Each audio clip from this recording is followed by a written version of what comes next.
1947 के बाद इंडिया का जो रुपया है उसमें पहली बार इतनी ज्यादा गिरावट देखने को मिली है। आज $1 की कीमत 90 रुपए तक पहुंच चुकी है।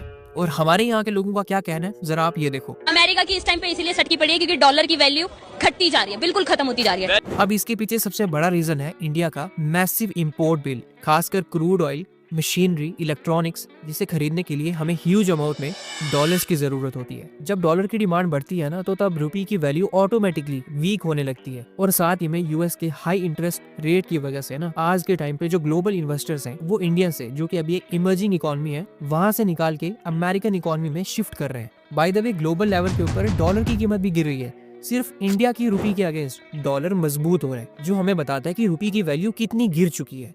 अब देखो इससे इम्पैक्ट क्या होगा। पेट्रोल, डीजल, इंपोर्ट की गई machines, mobile phones, EMI, laptop, medicine, इन सब के रेट फ्लक्चुएट करेंगे और ऑटोमेटिक बढ़ जाएंगे।